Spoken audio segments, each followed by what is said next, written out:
Brought to you by Prep Matters and the Self-Driven Child. Back when most parents went to school, especially parents who of high school seniors or juniors, the price that was advertised was by and large the price you paid or pretty close to it. And so price represented value. Price represented what you could afford. And between then and now, that whole thing sort of blew up and price became a very different, complicated and murky thing that colleges used just to signal quality, but didn't really actually think that they were going to charge you that number. They were just trying to get you in the door with it. How important are standardized tests? Why isn't my child doing well in school? Do you need a high school diploma to apply to Harvard? Education is one of our most cherished institutions, but it can also be one of our most exasperating. And it's where almost all of our children go, from toddlers learning their ABCs to critically thinking adults stepping out into the world. I talk with experts in helping teens and tweens navigate the transition to adulthood in order to bring you the tools you need to help grow resilient, self-driven, and successful young adults. I'm Ned Johnson, and this is Prep Talks.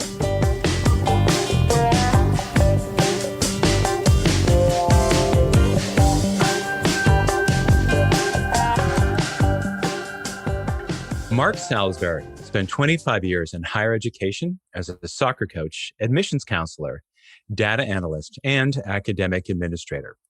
He has a PhD in higher education and studies how colleges and universities succeed or fail in helping students learn and grow. 2 years ago, Mark started TuitionFit to empower students and families to solve the lack of college price transparency by crowdsourcing information.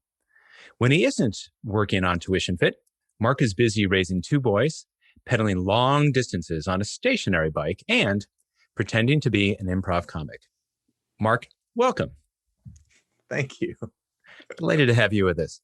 Now, I think of this conversation sort of the 3 parts, the third part of conversations I started with Jeff Salingo, who wrote the Who Gets In and Why, and Ron Lieber, the financial guru from the New York Times, who wrote the New York Times bestselling and Wall Street Journal, I guess, bestselling book of The Price You Pay for College. And both of them profile your work and the work of TuitionFit and how it helps. So I'd like to start a little bit there, and then but broaden the conversation a little bit. It seems to me, well, I'll start with this. Jeff in his book talks about the Who Gets In and Why. Jeff Salingo talks about how really what drives college decisions are institutional priorities. And that could be everything from, the left-handed tuba player to, we need more, classics majors to, gosh, we need more money because there's something we're trying to do. And this was, it was super helpful for people who haven't read the book yet. It's also a little bit dispiriting to find that at the end of the day, there are a lot of hard decisions that are made that often end up being about money, because if you don't have enough tuition, what's his line? Kind of tuitions are the lifeblood of, colleges and universities. Right. And then Ron Lieber talks about how in the price you pay for college, rather moving from institutional decisions to individual decisions, that we're really trying to figure out, what's the right college, including price. So I'd love for you, because I know you have a deep experience in this, to talk a little bit about money, both from a college perspective and a family perspective, and kind of where things really aren't working well, we'll say yet, as we then talk about how TuitionFit's going to help us.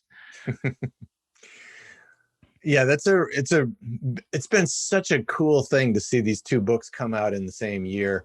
Not to mention the context in which they arrived. I don't think either author was imagining releasing the books in the year of 2020 crazy, but they really pulled back the curtain on this whole system. And for families, one of the things that is true is that for parents, it's easy for most folks when they start thinking about the college thing to go, well, back when I went to school, it was X. And back when most parents went to school, especially parents who have of high school seniors or juniors, um, the price that was advertised was by and large the price you paid or pretty close to it. And so price represented value. Price represented what you could afford. Price represented your price range. It was a very straightforward thing. And between then and now, that whole thing sort of blew up, and price became a very different, complicated, and murky thing that colleges used just to signal quality, but didn't really actually think that they were going to charge you that number. They were just trying to get you in the door with it, just to say, look how amazing we are as an institution, all the things we provide. And of course, it's super expensive. And yes, we have a huge endowment because it's even more expensive to provide the quality that we provide. So that's why the sticker price is what it is. Families went, oh, that's great. But can you give me a little bit of a discount? Because you know what? My family income hasn't changed any in the last decade. Yeah, sure enough, we got a bunch of discounts. Here's coupon book A, B, C, and D, right? And so for families, this is a huge eye opener for a lot of folks. And of course, it conflicts with all of the other things that we think about when we think about education as a public good and things that everybody should have access to. And it is a little bit of a surprise to find out that, no, it turns out the colleges are, especially if they're getting loads and loads of applications, they've decided to be as picky as they want to be, and to really try to sculpt a class and decide, how many left-handed tuba players they need, which turns out to be 6. I didn't know if you knew that, but it's 6 left-handed tuba players. At least that's according to my polka background. That is what the rule is. Thank you for clarifying that for me. That's been a burning question, and I can cross that off my list now. So good. That's right. Thank you. Maybe smoldering. I don't know if burning outright. So all of that to say, this whole thing really changes, all of this information really changes the scenario. But the problem for families has been, I use price as a first order filter to decide if a particular college or university is worth considering. I can use price as the first order filter to decide if it looks like this is going to be a decent investment, both in terms of the quality of the 4-year experience and in terms of what happens to my child, son and daughter after college, both in terms of income and in terms of quality of life. And this is, we use money as a first order filter for a lot of things, right? A house, car, insurance, you name it. And we're accustomed to doing that because of what the internet allows us to do. So when families come to the college search and find that they can't do that, in the absence, in that vacuum, all kinds of things start to jump into the fray and make a real mess of things. And it's driving what a lot of the parental anxiety and stress that we see now. Yeah, in the work that I've done with Bill Sticksrud and the self-driven child, we look at the research of a scientist named Sonia Lupien, who heads the Center for the Studies of Human Stress in Montreal. Mm-hmm. And she has this wonderful acronym of what makes people nuts. Yes. And N is novelty. So first time going through this, or first time in the last 25 years? Sure. U, unpredictability. Oh, yeah, you kind of spoke to that. T is perceived threat of, am I going to end up, not being able to pay for my own retirement, right? Or am I going to be a sucker in this whole process? And then S is a low sense of control. And I know that a lot of folks know about things like net price calculators and other places where we can get information, which seem to give the illusion of control. And you make the point, as does Ron Lieber, that maybe not so much.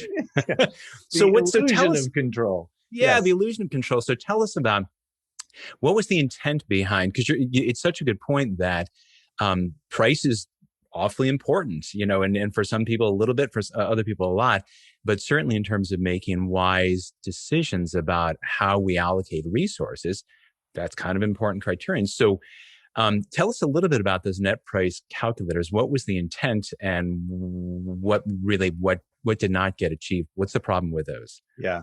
Well, it's a great example of well-intended legislators and rule makers in the federal government. We're talking about over a decade ago, folks were talking about this very same problem. And we were in the throes of a stage in which it was sort of a borrowing free-for-all. And families were saying, but we need to know what our price is going to be at a particular institution so that we can decide if it's a place we want to look.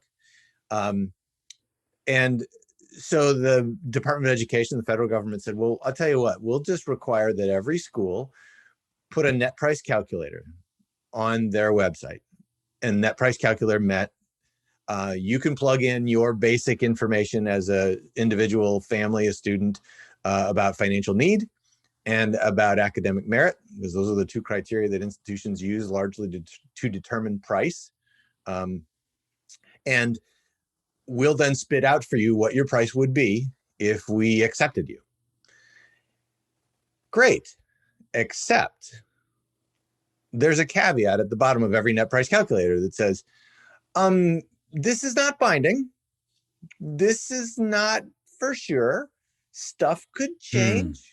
I could, have had a bad lunch and be a little annoyed when I see your application.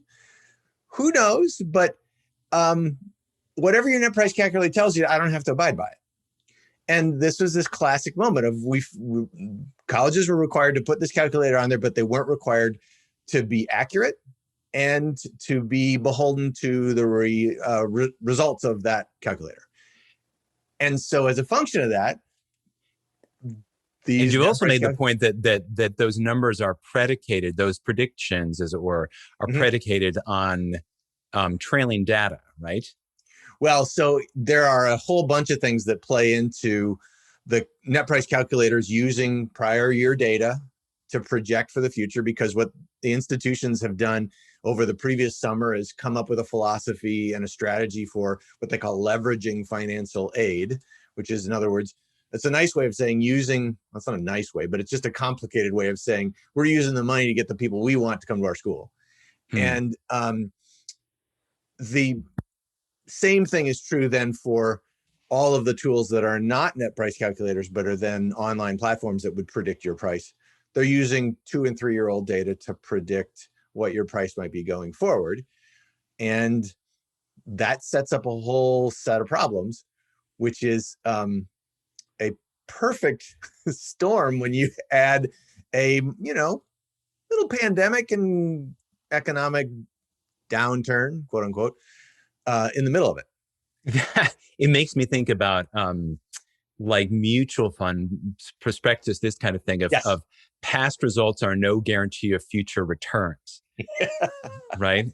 And so if I repeat this back, so what you're telling us is that colleges are looking at what they did in the past year or two or three, what kind of merit aid, but as we've talked about, those are really coupons or discounts to I'll cut $10,000 off the price to get this kid to come here and pay $30,000, or I'll cut 15,000 off to get this kid and to come and pay 25. And so those averages from the past, those net price calculators are trying to help us predict those things in the future.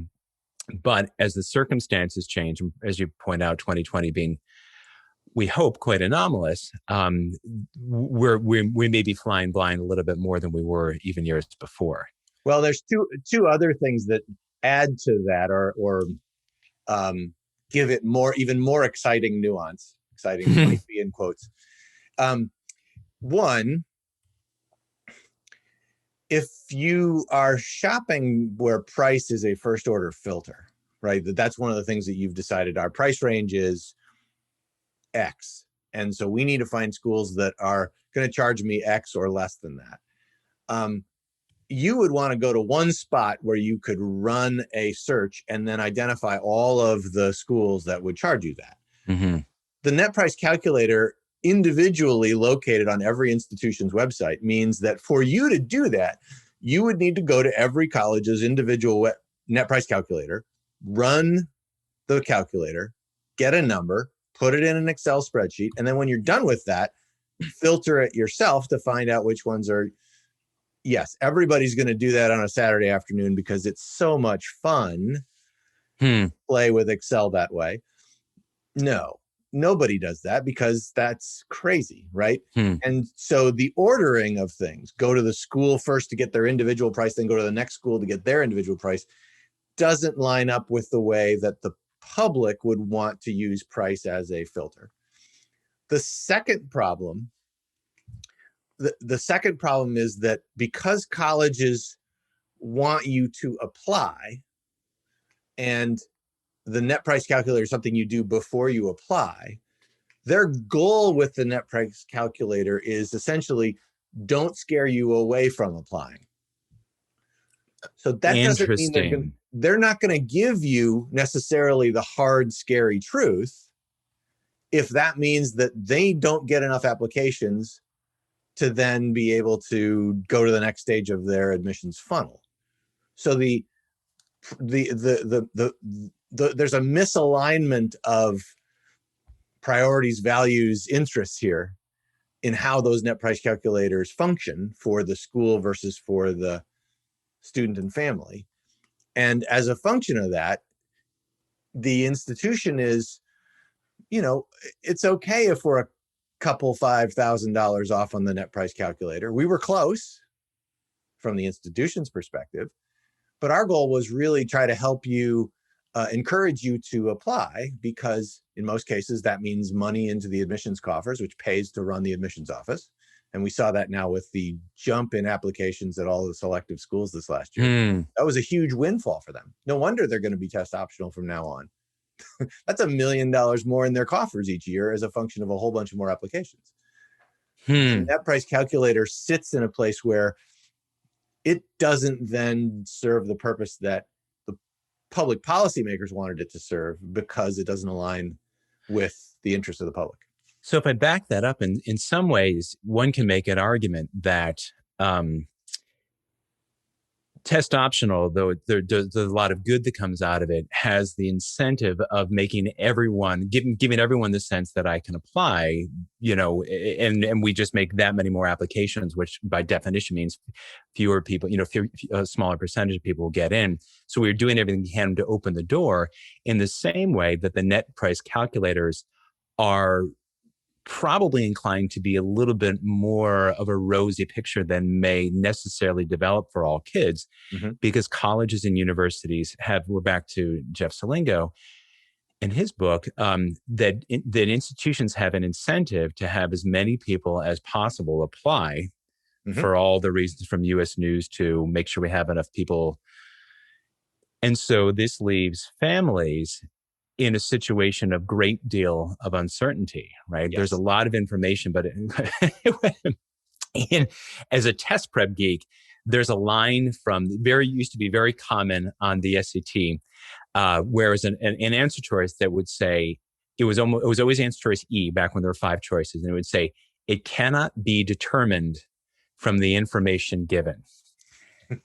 And that's when I hear your words, thinking, yeah, here's a lot of information and it gives you the sense of control, but honest to gosh, you really can't figure out what you're going to have to pay when you come around to it. And so people end up making, if I understand this, Mark, your experience has been that families are trying to figure out what colleges they should apply to based on how much money they really have to dedicate to their kids' education.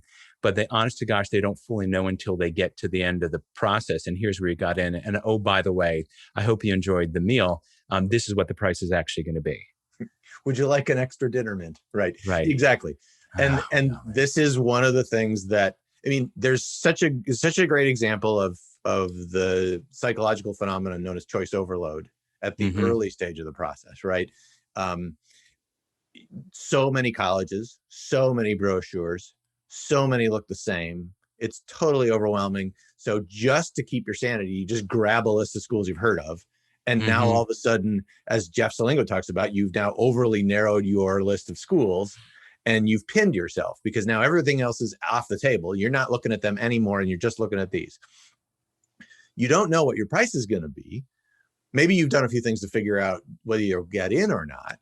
And then you submit a bunch of applications. And if you're lucky, you get into most of them. And then the truth comes out, which is what is now becoming much more well-known, is, okay, I applied to 10 schools, got into 8. Awesome. There's only 2 of them that are price point anywhere close to what I can afford. And so my options went that I can seriously consider or just vanished. And in that scenario, guess what becomes suddenly much more possible, rationalized?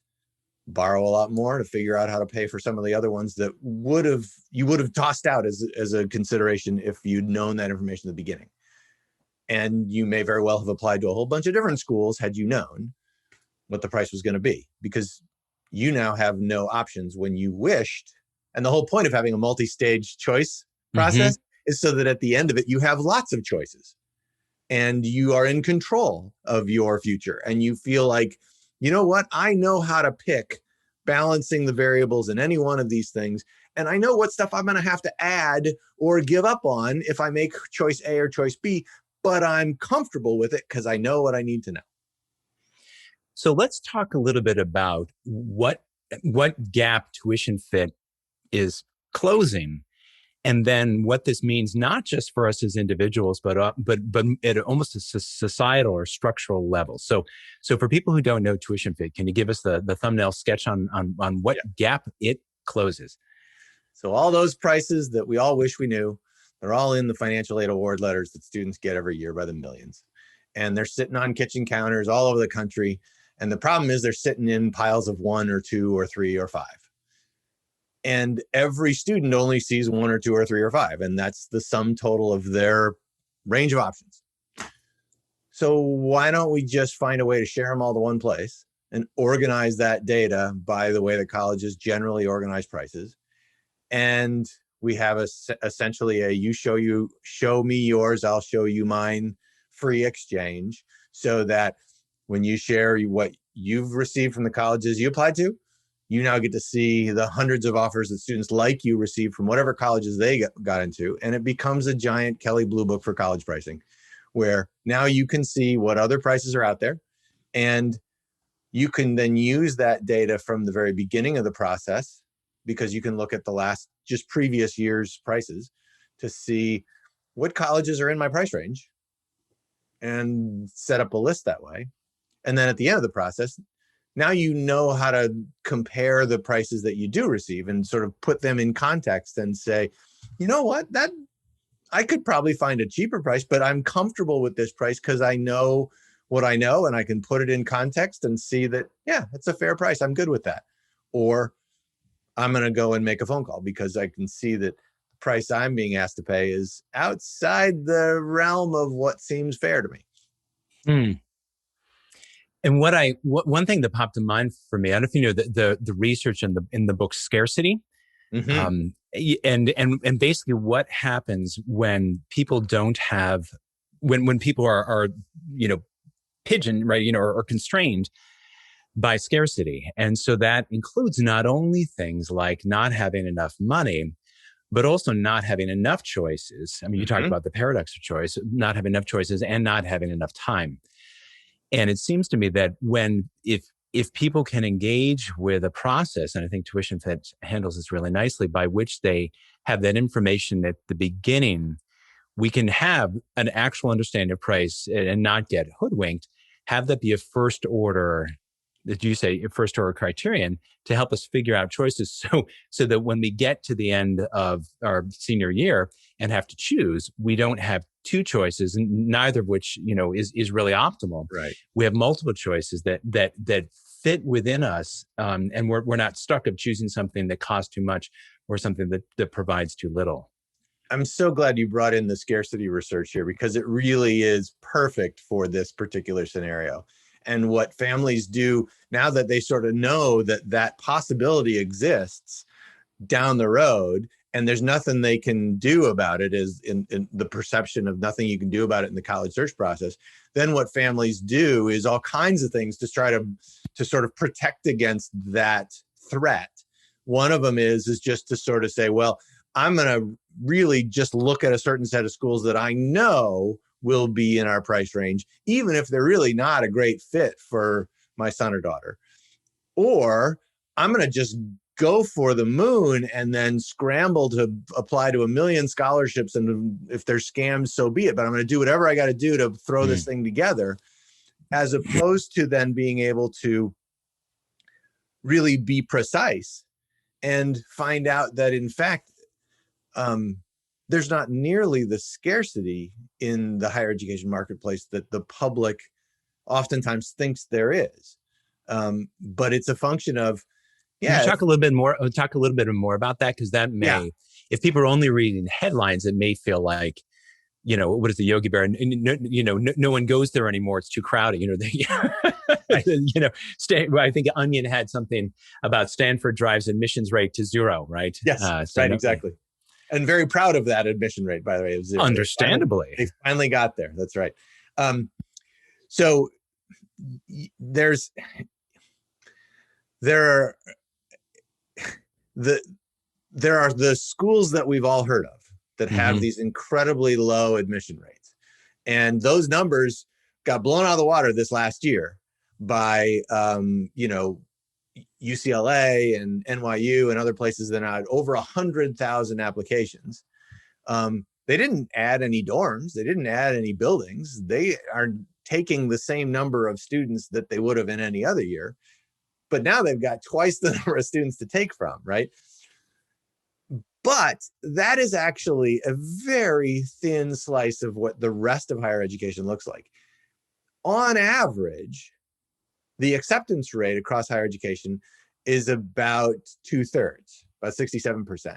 And if you throw out those schools that really skew the data, that have this long tail of incredibly small single-digit acceptance rates, it's more like 75%. And by the way, of those schools where it's 75%, a lot of those students who didn't get in, it's just because they didn't finish all the forms. It's not really because they were applicants to be considered. The reality is that there's opportunities to go to college for virtually everybody. But it's about what schools you chose to apply to. And so when you hear families say, gosh, college is so expensive, and people say college is so expensive, oftentimes what they're doing is they're conflating two concepts. They're conflating the colleges that I applied to and got admitted to are super expensive. And because that's all they know, they generalize to colleges across the board, versus all colleges and universities are too expensive. That's a very different statement, right?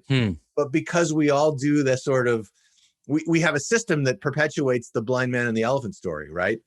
And so everyone sees this tiny slice and thinks that's representative of the whole thing. And then that gets published and republished and talked about over beverages at the Saturday afternoon barbecue.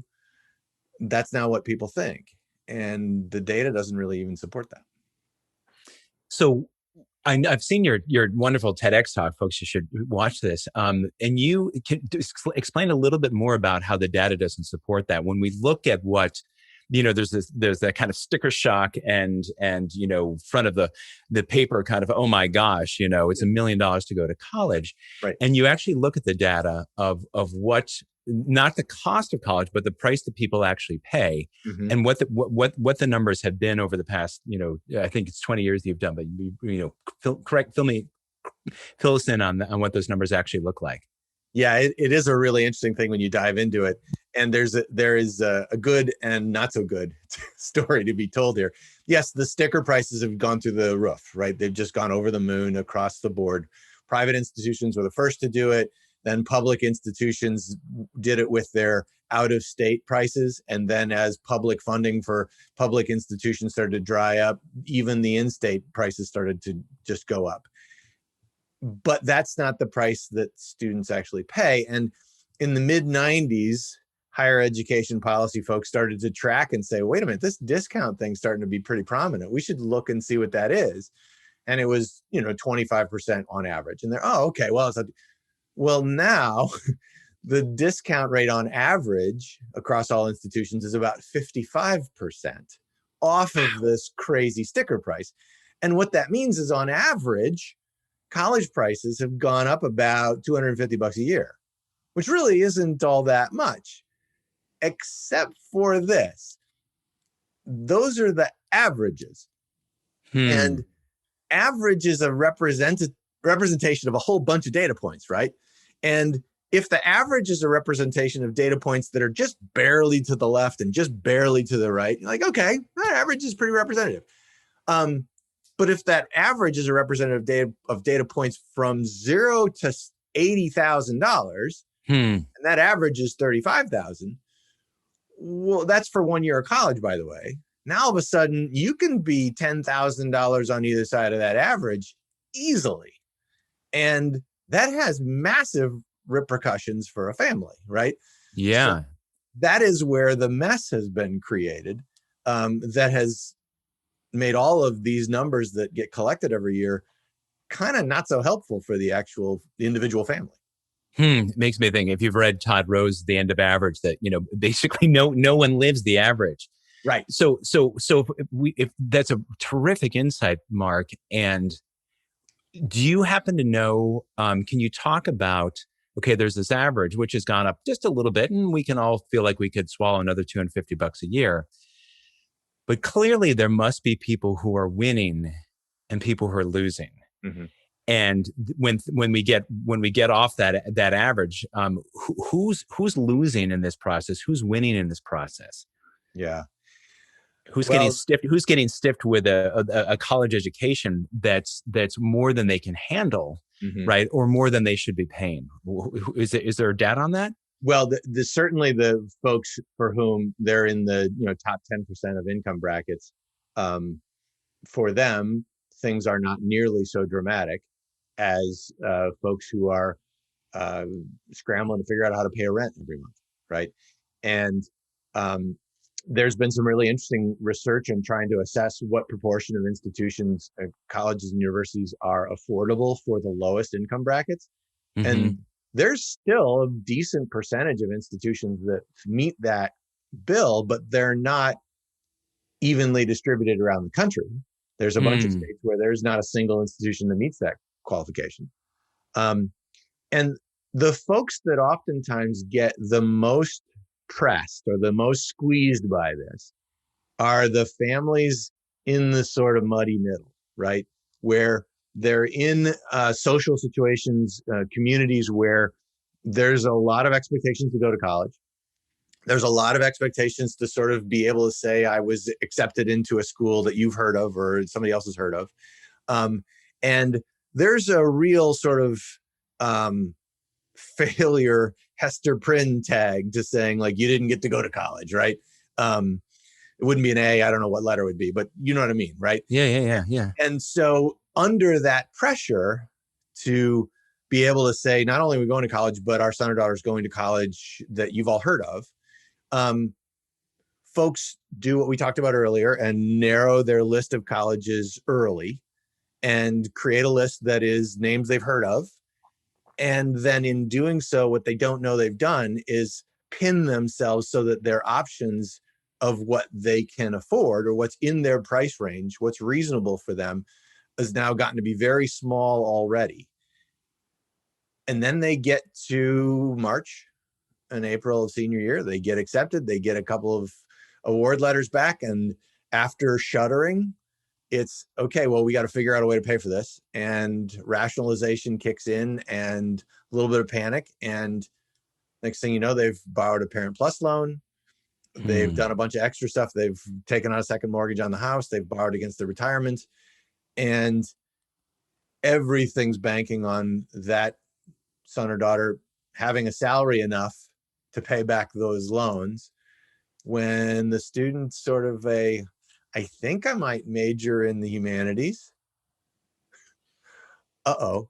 Wow. And a couple thoughts popped to mind for me. One, Paul Tuff's book, The Years That Matter Most, and looking at, I'm forgetting the boy's name who's from rural, I think it was West Virginia. I'm trying to remember who was, looking at Lafayette. Anyway, a really talented kid from a family that had not been college going, so didn't know that process. And a whole bunch of folks in this who were academically capable, talented kids, but in a if not precarious, a financial position where there was a lot of pressure. Mm-hmm. And so one thing that occurs to me is that when you end up with choices, as you described, Mark, where you thought you were going to pay, $12,000 a year, and all of a sudden it's $22,000, you're taking all these loans. That has a really long-term impact, really big long-term impact on families, but also has a real impact on the likelihood that kids actually persist and graduate college, because it's all of the stress and strain under kids. And most of them probably have enough stress and strain. And when things get tough, Paul describes the story of a young woman who's, was having a hard time. And her mom said, well, kind of just come, sweetheart, just come home. You can, kind of bail. And you have to imagine that that can pop up if parents are thinking, gosh, it saved me $10,000 if you came back and went to community college rather than, whatever place you're at. And I'm wondering how much, if you know the data, how much of that leads to not only during the middle of the process, but also at the start of, just started community college rather than of leading students to what we describe as undermatch, people who are academically able to be at a more rigorous place, but end up choosing or falling into a place that's an undermatch for them because they didn't navigate the price of college well enough. So there is a lot packed into what you just asked. Sorry. but there's a lot of research on this stuff that's really interesting. First of all, there's a whole bunch of research on particularly students that are coming from lower income backgrounds and first generation families, where when things start to get difficult, there is a very human parenting tendency to say, look, come home, it's okay. Maybe it wasn't meant to be anyway. And one of the things that we see play out for students, because something like 70% of students who drop out say they drop out because of some sort of financial issue, right? So those numbers are huge. And in the work that I've done, we've seen how that sort of specter of the financial weight sets in motion a thinking in the back of the student's mind where it's sort of like, sort of fertile for all the wrong reasons, right? So there's always this thing of like, boy, I don't know, I don't know if this is gonna work. This isn't great because it's really expensive and it's putting us all in a difficult place financially. And then the first thing that goes wrong, the student doesn't do well on a test, roommate doesn't work out, whatever else, that's confirmation, that initial fear. And then the student sort of pulls back a little bit, and they're just a little bit less engaged and less involved because they've heard that confirmation of that first fear. And that reduced engagement perpetuates another disappointment that perpetuates more disengagement. And pretty soon the student is, absolutely, I'm out of here. This is just not working for me. It was a bad fit to begin with. I had a terrible experience with friends and blah, blah, blah. And all of that sort of spins from that initial, I'm not sure this is the right fit for me. And it's so interesting to see that stuff play out. The one other thing that I want to throw in there is that notion of what you mentioned is the undermatching piece. There's a lot in there that's probably worth dissecting in another conversation. But what we know about student success in college and after college is that it's what you do in college that really drives the success afterwards, regardless of the school you go to. So there's a lot more similarity between institutions, and there's a lot more variety of student types within a single institution than there are between institutions. And what that means is it's the student who plugs in and gets engaged and really sinks their teeth into their learning experience that gets the most out of it and really grows. And so even a student who might go to an institution that is maybe they're one of the stronger students at that institution, two of those students at the same kind of academic caliber, one can get a ton out of that experience because they really dove in and they were so excited and engaged and plugged in. And the other one that sort of pulls back and doesn't. And that's what's going to differentiate whether those two students really get the most out of that educational experience or not. All of that to say, what you want students when they go to college, you want them to be absolutely all in, right? Absolutely committed. This is it. This is right. Yeah, stuff's going to go well some days. Some days it's going to be bad. Oh, well, I'll work through it. We'll manage it, but we're going to get there. I'm all in. And the more you have those voices in the back of your head that says, I don't know, the more you set in motion the exact opposite of the things that we want students to do to make the most of college. I love that point. I'm also thinking, I'm back to Paul Tuff's book, The Years That Matter Most, that the experience, your point about, different students, two students can go to the same college and have very different experiences. And one of the things that Paul points out in his book is that there are different colleges do a better job with different populations, specifically when you're looking at lower income first generation to college kids who are more likely to have financial pressures that you've mentioned, are more likely to have some doubt, because if everyone has gone to college, then of course it's just an assumption that I belong to college because that's what my people do, my families, my friends, my people of my school. But if that's not been your experience, then it's a lot easier to have that self-doubt, and which leads to stress and all sorts of bad things kicking along. And Paul does a really deep dive at the University of Texas, and the interventions that they have there. David Laudy is one guy, and looking at things that really change the mindsets of kids who are coming in. And they had, students who were just like them, also low income, also first gen, also kids of color, saying exactly that, this is going to be hard. And you're going to bomb a test, but here's what this really means. And they basically inoculated these students against future stress, because not saying this is all going to be great and seeing a C- as evidence that you don't belong there, but this is part of your process. And so what that makes me think about, Mark, is how it's hard because the information is scattered, but everyone who's involved in education, every good college counselor talks about fit. And it's really easy to go, oh, they're just trying to counsel me out of the school, they think. But honest to gosh, the experience that you can have at individual students can vary widely and wildly. And to really spend time not just looking at the cost, but actually, what you'll experience there. And I love Ron Lieber's book when he talks about what's worth paying for, right? What's really worth paying for, because we talk about education is this great investment, right, in future prosperity.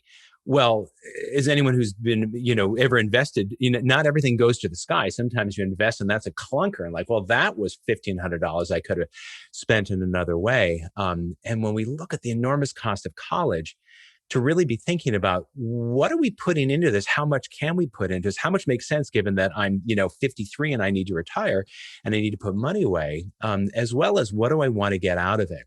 So I know you and I talked before about what happens when families sit down and have this conversation about not where do we want to go, where do we want you to go next year, so I'm not the Hester Prynne of parenting, and I can put that bumper sticker on my car, but where do I want you to be? Where do we want you to be at age 30? Yeah. I love your thinking on this, and I'm wondering whether you could just sort of walk through this, because I think it's such a helpful and healthy way to really frame conversations about what is, for every possible reason, a kind of stressful process for most people. Well, there's a lot in there that I'm just. Tell us about the 30-year kid. I mean, I just think it's brilliant. And can you So I think that the way to think about this is to play the long game.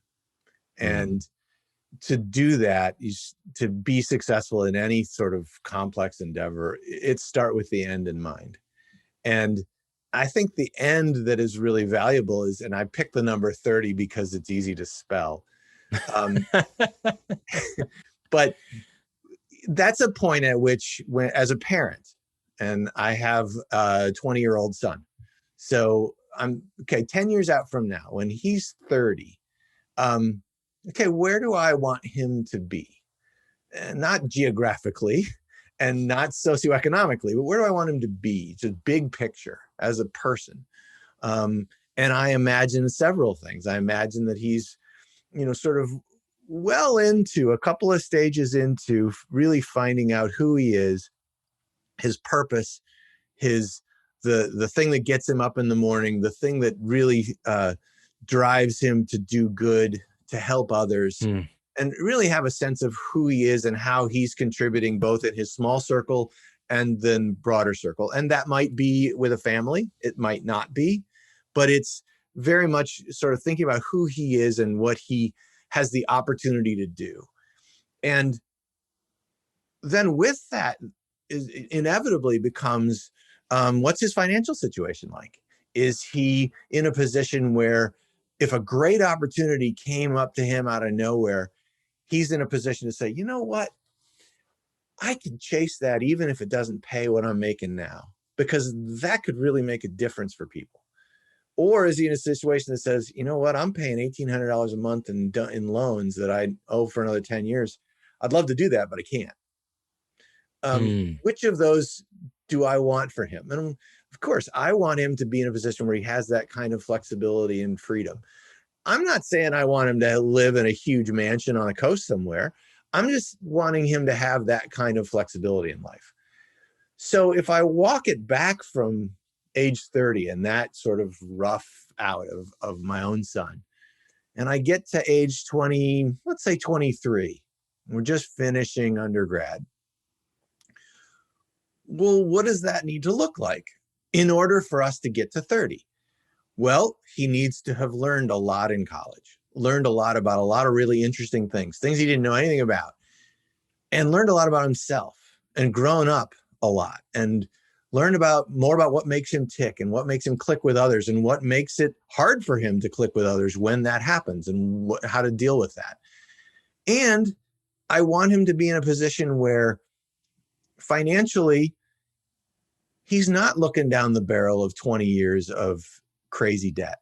He's not looking at, you know what, I have to find the job that pays a ton. I don't care what it is, because that's the only way I'm going to pay back the loans that I've taken out. I don't want that for him, because then he's never going to get to that spot that we just described at 30. And so if I'm thinking about it that way, then we step back a little further to 18, which a couple of years ago for him, but 20 now. At 18, how do we get him to that spot at 23? And the part about the fit question that I think, really shortchange is, if you think about two puzzle pieces that fit together, both of those puzzle pieces contribute to that fit. Way too often we talk about the college fit and we put it all on the college. And we don't do nearly enough to talk about how does the student fit, right? And yes, there will be some places where it's just not a fit. No matter how much I contort who I am and try to develop different skills that I don't currently have and everything else, that's not going to be a fit. When I went to college, I had no clue what I wanted to do. I took 7 years to do undergrad, changed my major 9 times. I think I still hold records somewhere. And it was all in the humanities, by the way. As you might tell, I have a thing with words. Too many of them, too fast. But it would have been a terrible thing to send me to a all engineering school. I could have, every tool in the toolkit to try to fit in there. No, wouldn't have worked. But so I'm not saying that the school doesn't have any part of but we don't talk enough about how the student fits into that piece. And then we don't talk enough about the long game.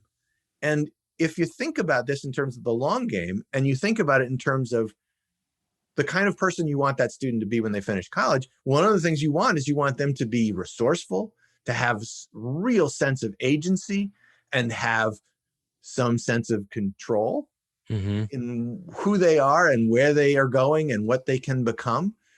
And that's actually a really good thing to help students develop, right? And it's worth thinking about how that all then lines up in order to sort of knock those pins down, walk it back from age 30 to age 18. I think it really changes the way that you think about what the college search process is going to look like, what that college decision is going to look like, and what the way you start thinking about how do you prepare to succeed in college looks like. I love it. I love it. It's so interesting. We always talk about, education is the most important, most valuable, most worthwhile investment that we can make. But there are limits to everything, right? And you want to the idea of making smart investments, because again, the thing that I worry so much about is watching kids and families. I know a lot of people have done this, where they start at a very expensive school, even a model expensive school, and there's too much financial pressure, or it's not the right fit. The kid isn't doing it for the right reasons, and they come home, and it's a really expensive way to spend a year's tuition, on 6 or 8 or 10 weeks of school. And then where are we? And because I think that you and I would share an interest that ultimately we would like as many people as possible to be educated, including college educated, if that's right for them. And it's not the only path to success, but for increasingly, it is kind of if not the path, a path. And we want kids who can do the work of college to actually do the work of college and graduate with something to show for it. Because, it's good for them and to your point, Mark, the lives that they're launching. It's good for their families to feel like that investment paid off and not be holding debt for a degree that never happened. And ultimately, it's good for our whole society. This is one of the things I'd love for you to talk about for a moment. Is that from my perspective, for all of us to develop, for us as a society to move away from, and I know Paul Tufts talks really eloquently about this, to move away from thinking of education as an individual investment to one that we as a society, by, sharing information more broadly, Right. by not trying to steer people to wherever they'll pay the most money, but to try to help find that right fit. So that we're using resources well, and we're developing young people well, because it's good for us as a whole darn country. Ultimately, it's a real problem for us as society if talented, Black and brown kids who just happen to be first generation to college don't get to or through college because the odds are stacked against them, or they don't have the information that they need.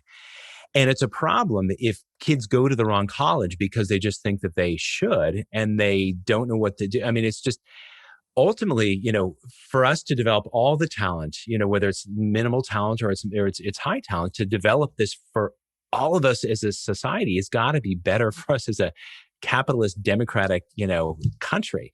And I know you've done some really elegant academic papers, sort of, which I think touch on that, of what's the benefit for us as a society if we do this better than we currently are, to help more people be as educated as they can or want to be.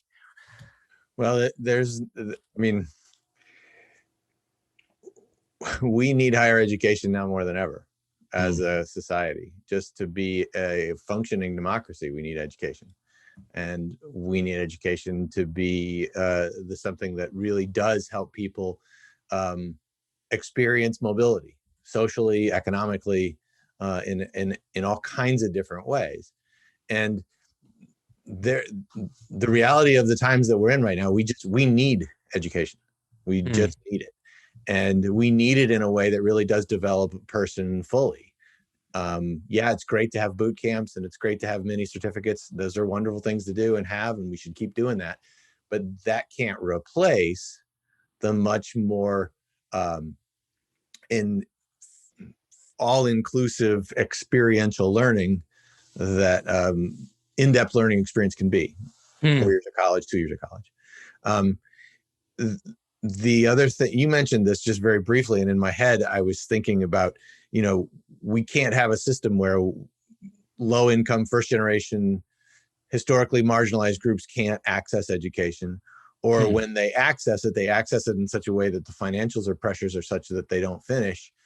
Or what we have seen increasingly is they access it, they finish it, but then they are completely tied in such a way that they can't now exercise the learning and growth that they have developed.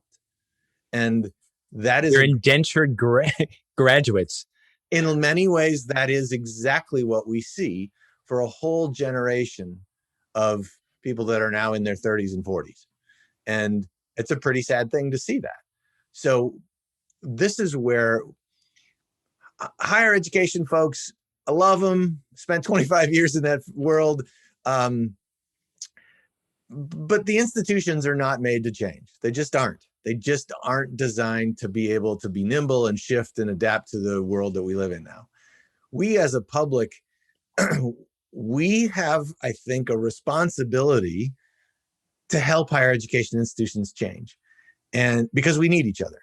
And that is where the TuitionFit project starts, is if we create the resource of real price transparency that empowers the public to have the information that, along with the kinds of conversations that you were already talking about, that we were talking about, that need to happen, of what do you do with this data, put it in the context of each individual, making the right choices for each family. But if we have that information created, what we then set in motion is a way for both the public to make better choices and make the most of their education, get the more value out of it. But we also create a way for institutions, higher education institutions, to start to innovate, where we get them now to focus far more on what are the outcomes that we provide at College X for the price that we charge to meet those outcomes. And could we meet those same outcomes for a little bit lower price? And could we meet those outcomes for a little bit lower price? Because right now we just talk about, you got to drop the price, you got to drop the price. But to what end, right? Susan Donarski, who's a very, very smart higher education economist, said, free college doesn't matter if it's crap. And she's right. This is true, right? It's not. 1 for $10, 2 for 25. No, thank you. I don't want it. That's right. In fact, I will pay you to come to our college. It's that bad. That's not what we want. We want higher education, college experience, degrees, all of that stuff. We want it to produce quality outcomes, but we need it to be measurable or organizable in a way that you can say, all right, we can meet that outcome for a little bit lower price. And then somebody else innovates and goes, you know what, we could do that same outcome for a little bit lower price. Right now, the colleges can't even do that because they don't even know what they charge. And that's what we as a public, we have an amazing opportunity to fix this and to do it in a way that really has a tremendous potential benefit for our whole society. And it doesn't cost us a dime to do it. Better outcomes for families, better outcomes. Colleges, maybe a little bit of growing pain there, but ultimately better outcome for us as a society. I think that's where we need to go. I really do. And, for folks who talk about, well, then the colleges would have all this information out there. They think back to 20 years ago when the car industry was disrupted by this very same thing. And the car industry had lots of nice folks walking around the lot trying to sell cars. And the car industry realized, you know what, we could actually not have as many of those, sell some cars online. People actually ended up paying less for cars, and there's research to back that up. And it turned out that people still bought cars, and they actually, both the industry and the public, did okay. We managed through that very, very rough stretch where the car industry had to adjust. Okay, good. I'm fine with it. But the point is that without the data, the industry couldn't innovate. And that's part of the problem here. Higher education institutions can't really innovate because they don't have a way to use data to organize how would they then improve what they do and measure how that would change in cost. So lower tuition, a better fit, and you're hoping those colleges that you so desperately want to gain admissions to. Trifecta. I love it. Well, Mark Salisbury, thank you for your work. I've loved reading your papers, and I love what you're doing with TuitionFit.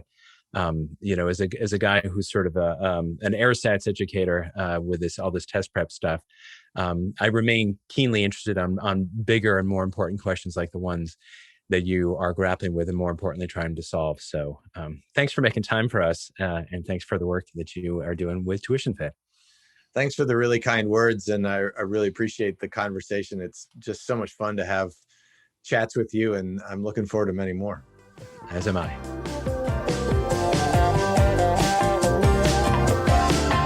Thank you for listening to Prep Talks. Please subscribe to us for free at Apple Podcasts, Google Podcasts, Spotify, Stitcher, or wherever you get your podcasts. See you next time.